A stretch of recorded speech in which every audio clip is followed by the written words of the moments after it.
Integrantes do PT dizem que as recentes declarações de Roberto Campos Neto, presidente do Banco Central, distensionaram o ambiente. Hoje, em um evento de um banco, Campos Neto defendeu que é preciso boa vontade com o governo.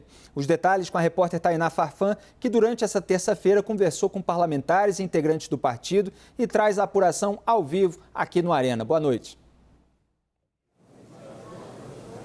Oi, Felipe. Ótima noite para você e para quem acompanha a gente aqui no Arena.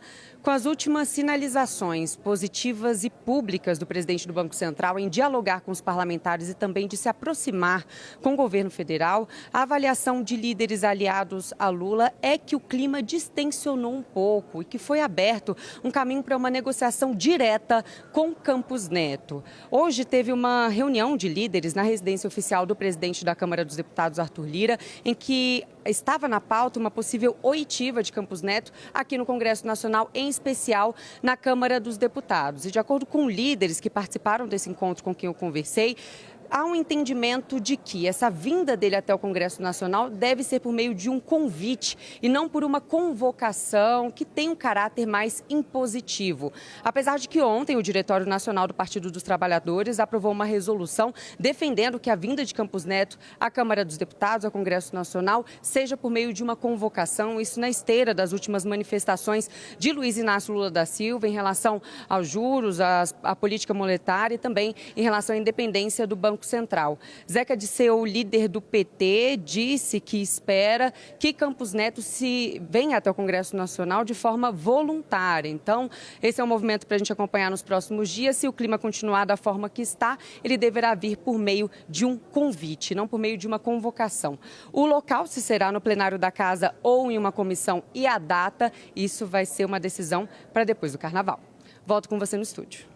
Obrigado, Tainá, pelas informações. O presidente do Banco Central disse hoje que os investidores precisam ter mais boa vontade com o governo. A afirmação foi feita durante a participação de Roberto Campos Neto na CEO Conference do BTG Pactual. Vamos ver. Acho que a gente tem que ter um pouco mais de boa vontade, né? O investidor é muito apressado, é muito afoito, né? E assim, acho que a gente precisa ter um pouco mais de boa vontade com o governo, né? Como o André disse, eu estava assistindo ali do cantinho. 45 dias é pouco tempo. Acho que tem tido uma boa vontade enorme do ministro Haddad de falar, olha, nós temos aqui, né, um princípio de seguir um plano fiscal com disciplina. Tem um arcabouço que está sendo trabalhado. Já foram elaborados alguns objetivos. Então, acho que a gente precisa ter um pouco de boa vontade, mas eu acho assim, a boa vontade com o Brasil era enorme. Só resgatar aqui, Marcos Uchoa, um pouquinho dessa história. Houve um comunicado ali do presidente do Banco Central que irritou os petistas na época. Depois veio uma ata do banco que o Fernando Haddad, ministro da Fazenda, considerou mais amigável. E agora, com esse discurso que a gente acabou de ver, o Roberto Campos Neto vai na linha daquela ata. Ele faz um aceno para o Haddad, para o plano fiscal que ele tem, para o arcabouço que está sendo trabalhado, a nova regra fiscal que ele ficou de apresentar para substituir o teto de gastos. Então, o Campos Neto não entrou nessa briga. Ele procurou não elevar a temperatura que já está bastante alta em razão de toda essa fritura que vem sendo feita por muitos petistas. Como é que você avalia todo esse episódio e esses desdobramentos? Olha, eu acho normal que num começo de governo que haja, digamos assim, que o governo Lula empurre ou puxe o Banco Central para o lado que ele entende que seria melhor para a visão dele do país. Quer dizer, crescimento econômico, investimento, recuperação do emprego, e tudo isso, obviamente, tem a ver com a taxa de juros que o Banco Central controla. Então, esse é o exagero ou não, o quanto se ouviu isso de uma maneira mais incisiva ou menor, quer dizer, eu acho que faz parte do jogo da política. Quer dizer, a decisão de você ter um Banco Central independente ou não, quer dizer, que obviamente tem pessoas que concordam, pessoas que não concordam, mas o fato é que a conversa sobre dinheiro não é uma conversa técnica, é também uma conversa política. Quais são as prioridades, de que maneira você enxerga como conduzir a sua economia. Eu acho que essa é a conversa um pouco que está por trás de taxa de juros mais alta, taxa de juros mais baixa, enfim, essa é uma realidade. Eu acho que no Congresso não há a menor condição de passar aí uma mudança, né, em relação à independência do Banco Central. Então, isso, por mais que políticos ligados ao PT falem sobre isso, eu acho que isso não vai acontecer.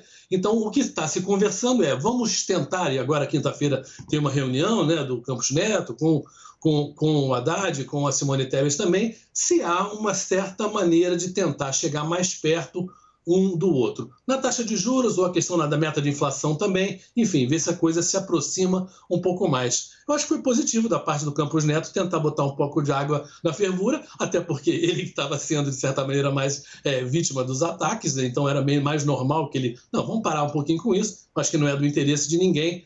E eu acho que também foi um movimento de empurra ele para lá para trazer ele um pouquinho para cá. Hélio, como é que você analisa? Porque, na prática, o Campos Neto não mudou nada ainda. Ele não cedeu em nada ainda. Pode ser que venha a ceder, pode ser que venha a fazer algum tipo de acerto, principalmente com os interlocutores mais frequentes dele nesse governo, que são Fernando Haddad e Simone Tebet, ministros da Fazenda e do Planejamento, mas ele defendeu a política de juros, a taxa Selic está a 13,75%.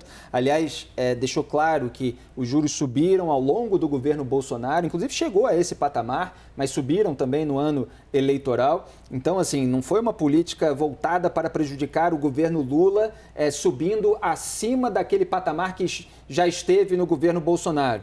Ele alegou que foi a manutenção de uma política e defendeu também a meta da inflação. Como é que você avalia esse cenário?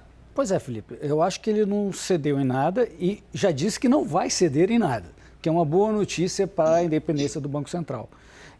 Esse movimento do Roberto Campos Neto é uma tentativa de lidar com o que ele já percebeu, que é o bode expiatório, o inimigo que o PT e o Lula escolheram para, se o crescimento não vingar, para se as coisas derem errado, ele aponta para o Banco Central, para a Selic, que é determinado pelo Banco Central, como, este foi o culpado pelo qual... Então, é um velho estratagema político de eleger um inimigo e eles estão fazendo isso. Então, por isso eu acho que não vai distensionar nada. Eles vão continuar apontando nesse inimigo político porque isso serve um propósito político. Né, de um hedge, como a gente fala no mercado financeiro, mas de servir como explicação para eventual fracasso. Foi falado aí na parte da distensão, na postura do Roberto Campos, mas não foi falado no resto que eu estou explicitando aqui. O Roberto Campos, né, deixou claro que ele não é favorável a mudar a meta da inflação na reunião do CMNE agora na quinta-feira. Ele já deixou isso claro, até antecipou, que é bastante, vamos dizer, firme. Né, você meio que antecipar o seu voto e dizer, olha, eu não fui a favor disso, não sou a favor disso e tal. Explicou isso que você disse, que a taxa de juros estão realmente altas, mas porque a gente tem uma meta de inflação. A inflação, depois da eleição do Lula, principalmente a partir de novembro, dezembro, quando começou a falar as besteiras todas, começou a desancorar. Então, essa taxa, que não foi aumentada, mas o Banco Central, nos modelos deles, indica que vai ter que ficar mais tempo nesse nível por causa dessa confusão de incerteza fiscal, etc. Então, ele deixou muito claro o seguinte, olha, nós vamos cumprir a independência institucional na prática que o Banco Central tem, além da autonomia. Nós vamos aqui tomar decisões técnicas quanto às taxas de juros baseadas na nossa meta de inflação, que é determinada pelos políticos, né? Ele tem um voto lá no CMNE, quem determina são os políticos. Então, ele tem a obrigação de cumprir. E ele deixou claro, na minha opinião, que ele vai continuar fazendo tecnicamente essa decisão. E aqueles comunicados que o PT resolveu ler, não sei como, que isso aqui era uma crítica ao PT, sempre foram os comunicados normais, ele esclareceu isso, são os comunicados técnicos que o BC costuma fazer toda reunião de Copom. Né? E ele também falou uma coisa que eu tinha mencionado ontem, Felipe, que ele é um voto de 9 dentro do Copom. É um voto de 9, não é o Roberto Campos Neto. Todo esse ataque é a instituição Banco Central, a gente tem que tomar esse cuidado. Vamos ver o que vai acontecer daqui para frente. Olha, o ministro Fernando Haddad acabou de dar uma declaração, a gente está recebendo aqui as informações, ele afirmou que a discussão da meta de inflação não está na pauta no Conselho Monetário Nacional. Ele foi questionado se o assunto iria ser discutido na primeira reunião do Conselho, prevista para quinta-feira. A declaração foi dada em entrevista à imprensa na saída do Ministério.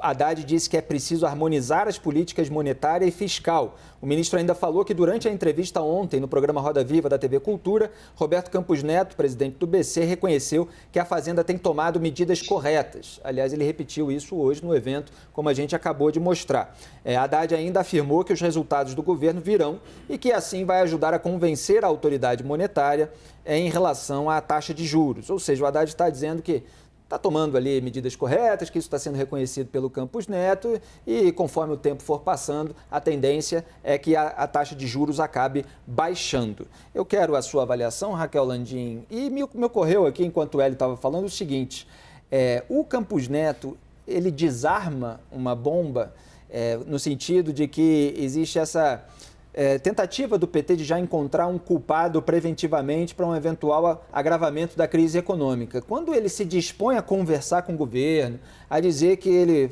está disposto a fazer de tudo para aproximar Banco Central e governo, isso dá para ele algum tipo de argumento lá na frente? Ou é complicado? No sentido de que, olha, eu estava aqui para conversar, mas vocês continuaram me atacando, enfim. Felipe, talvez momentaneamente. Porque vamos analisar qual é o cenário concreto, né? O PT, o governo, não tem espaço para mexer na autonomia do Banco Central, não tem apoio no Congresso para isso, então ele não pode ir nesse ponto. E Campos Neto precisava acomodar a situação de alguma forma para tentar diminuir um pouco essa fritura. Isso vai durar? Depende. Depende dos indicadores econômicos que foram aparecendo, depende do nível de popularidade do Lula e depende desta área dessa ala mais à esquerda do PT, porque o que ele vinha conversando com Simone Tebet, com Fernando Haddad, a gente já sabia. Eles estão os três muito aliados, mas tem uma ala do PT com a qual o Lula tem ouvido muito, que é Gleisi Hoffmann e Aloysio Mercadante, que ali só a subserviência serve. Ali só se você adotar uma política lá Tombini e mudar todo o seu entendimento sobre o que é a política monetária e o que é a política de juros. Só lembra um pouco quem é Tombini para o espectador? Lembro, Alexandre Tombini, ex-presidente do Banco Central, foi o comandante do BC na época do governo Dilma Rousseff e foi responsável por dar um cavalo de pau na taxa de juros, provocou um enorme problema para a economia brasileira. Mas voltando, então isso é momentâneo, né? Se você dá uma apagadinha na crise neste momento, porque essa ala do PT não está convencida disso. E aí, agora, olhando um pouco para a postura do Roberto Campos Neto. Ele não cede em nenhum momento nas convicções dele, tecnicamente, até porque, se ele fizer isso, ele vai comprometer todo o futuro dele, né? Como gestor, o futuro dele no mercado financeiro. Ele jamais vai fazer isso. Ele critica ali no Roda Viva duramente a postura que vem sendo defendida pelo André Lara Rezende, um dos mentores do Plano Real, de que o gasto é vida, que é a postura que essa ala do PT gostaria que fosse adotada. Por outro lado, ele faz todos esses acenos políticos. E aí a gente consegue entender que talvez fosse necessário. Tinha muita gente do setor financeiro aconselhando o Campos Neto a fazer isso, até para evitar uma crise maior. Eu ouvi muita gente falando, olha, por favor, vamos colocar panos quentes nisso daí, porque se o Roberto cair, isso aqui vai virar a Argentina. Essa era a conversa no mercado financeiro. Mas aí temos um ponto, né? Ele tem autonomia. Quando ele foi questionado se ele votou com a camisa verde e amarela na eleição do Bolsonaro, o que é um erro político gravíssimo, que ele tem todo o direito a pessoalmente fazer o que ele quiser, mas quem é presidente de uma autoridade monetária ou de um órgão independente não tem que deixar isso transparecer. Ele diz, não, é da minha vida privada, estou aprendendo. E aí ele parece que transpõe para fazer o mesmo erro do lado contrário, quando diz, eu preciso aproximar o Banco Central do governo, eu fiz amigos na outra gestão, estou fazendo amigos agora. É papel de um presidente de Banco Central autônomo fazer amigos dentro do governo? A gente sabe que a mentalidade de Brasília é essa, mas é isso que a gente espera das autoridades públicas? Não. Então, assim, politicamente talvez tenha sido a decisão mais inteligente neste momento? Sim, mas não é a decisão correta. Joel, qual é a sua avaliação? Acho que o Campos Neto se colocou de forma muito feliz, muito boa nessa fala, assim como acho que de modo geral na entrevista mais longa ontem lá no Roda Viva também. Ele com essa fala, dando um voto de confiança para o governo e pedindo que outros dêem um voto de confiança para o governo, ele de alguma maneira se distancia um pouco dos erros, que foram erros, ele não chegou a admitir isso com todas as letras, mas foram erros de posicionamento pessoal dele, de se aproximar muito do bolsonarismo no passado. Teve o voto com a camiseta, teve ele nos grupos de WhatsApp dos ministros. Hoje em dia a gente sabe, ele estava repassando pesquisas dizendo que o Bolsonaro ia ganhar, inclusive, ali. Então ele tinha uma participação bem ativa e bem pró-Bolsonaro.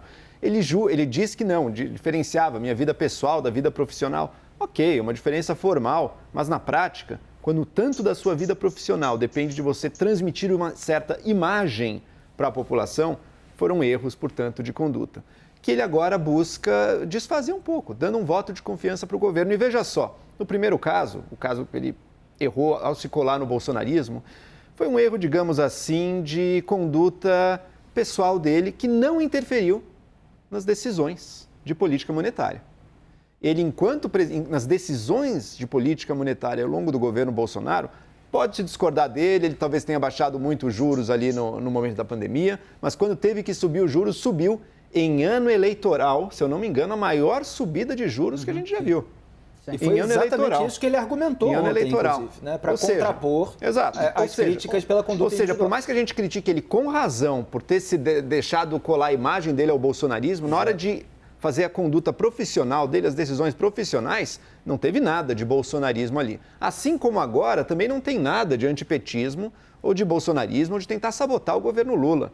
A taxa a 13,75 está desde o ano passado, não é de agora e está mais alta agora. E esse é o ponto que acho que vale a pena frisar aqui. Esse é um ponto que falta para muitos economistas brasileiros mais ligados ao lado ortodoxo ter mais a disposição de discutir e de explicar por que o Brasil precisa de juros tão altos. Acho que a gente tem visto pessoas tendo essa disposição a mais. Um exemplo é o Samuel Pessoa, que teve junto com você ontem, Raquel. Aqui eu só queria fazer um ponto de discordância de você. Eu não acho que quando ele diz, dê um voto de confiança ao governo, ele está corrigindo o erro lá atrás. Eu acho que ele está cometendo o mesmo erro com sinal contrário. Porque, na verdade, ele está demonstrando, de alguma forma, uma tolerância política diante de um movimento. E isso não é papel da autoridade monetária. Mas, Raquel, se ele transmitiu uma má vontade com o petismo, agora ele tem que transmitir a boa vontade para zerar. Mas não é uma questão de má vontade, de boa vontade. Esse não ele corrigiu. Sim, no plano da imagem, e não das decisões. E continuam técnicas, continuam sérias. Aí é o outro seguindo ponto. A posição responsável dele, mas que falta melhor comunicação. Eu ainda acho isso. O brasileiro tem que entender melhor por que a gente tem juros mais altos do que outros emergentes. Mas aí é outro ponto, concordo. Acho que as posições políticas dele, ele deu exemplos disso, não interferiram nas decisões técnicas dele. Mas não é à toa que a mulher de César tem que parecer honesta. Então, ele não deveria ter feito o que ele fez lá atrás. E não deveria estar fazendo isso que ele está fazendo agora. Mas agora restaura a honestidade para ele. Não, Joel, porque assim, a gente tem no Brasil essa tolerância com esse tipo de comportamento, seja do presidente do Banco Central, seja de ministros de cortes superiores, de que você tem mesmo que se misturar com o poder. Você não tem que se misturar com o poder. Claro. Você acha que depois dessa fala dele, ele dá a impressão de que ele talvez seja petista? Não é que ele...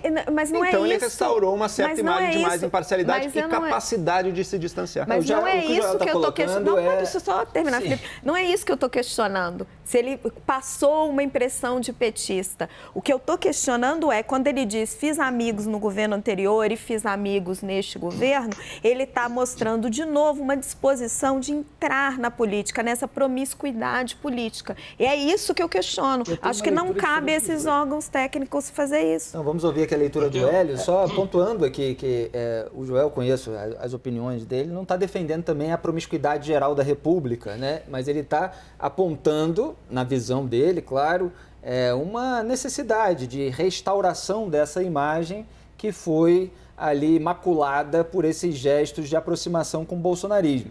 E a Raquel está dizendo que É lógico que é uma sinalização por enquanto, a gente não tem as atitudes práticas correspondentes, isso não deveria acontecer, nem no governo passado, nem no governo atual. Aí, é claro, cada um faz o seu juízo. Diga aí. É um pouco diferente dos dois, na verdade, porque eu acho que o Roberto Campos, ele é muito técnico e ele está fazendo uma distensão política, só de fala, deixando muito claro que ele não vai ceder em absolutamente nada na decisão técnica.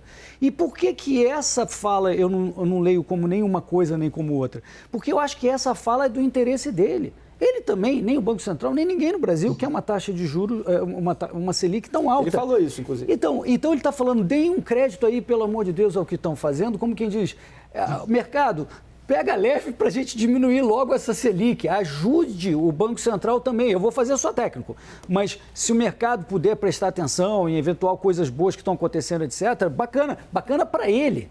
E não para X ou Y. Acho que a ideia dele não é nenhum dos dois. A gente tem que ouvir o show também, diga, Raquel, rápido. Eu acho que as palavras são importantes, né?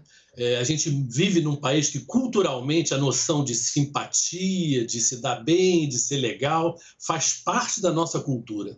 Eu acho que nisso, o que ele fez, o Campos Neto fez, foi importante porque o mercado fica nervoso com o quê? Com palavras, com quem disse o quê.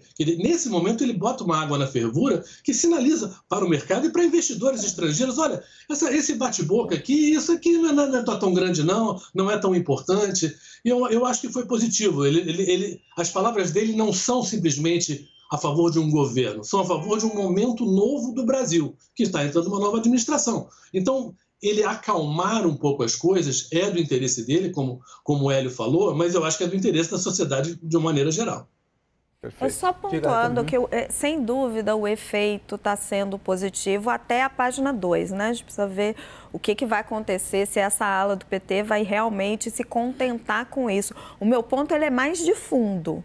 Ela é mais sobre como deve se comportar um presidente da autoridade monetária. E concordo, Hélio, ele é técnico, mas ele deveria ter participado de um churrasco e se deixado fotografar ao lado de Ciro Nogueira, de Fábio Faria e de Tarcísio de Freitas? Não. Do mesmo jeito que um ministro do STF tem que ir participar da festa de posse de Luiz Inácio Lula da Silva? Não.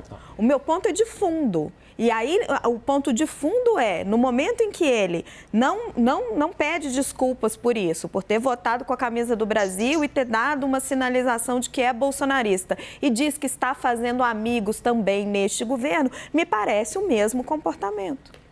Nesse ponto eu tenho total concordância com a Raquel em relação às autoridades públicas de uma maneira geral no Brasil.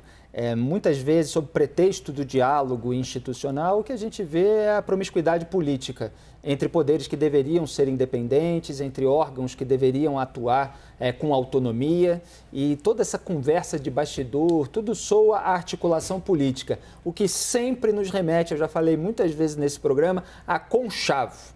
Então, uma coisa é todos se preocuparem com o futuro do país, agora é cada um no seu quadrado, cada um no seu papel. Quando começa a misturar demais, aí você tem ruído para todo lado, depois é difícil de conter. Mas não tem conchavo, não tem conchavo agora. Não tem nenhum. O que a Raquel está apontando é a questão de fundo. É a questão de fundo e a sinalização que ele está fazendo. É um alerta já na raiz, para que a gente não veja ao longo do governo Lula aquilo que aconteceu pontualmente, nesses casos que foram citados aqui, devidamente criticados, durante o governo Bolsonaro. Tomara, de fato, que não aconteça e que todas as decisões sejam tomadas tecnicamente e que o diálogo se dê, vamos dizer, da maneira realmente institucional, com testemunhas, sem conchavos, sem depois a gente saber o que aconteceu nos bastidores, sem que haja transparência.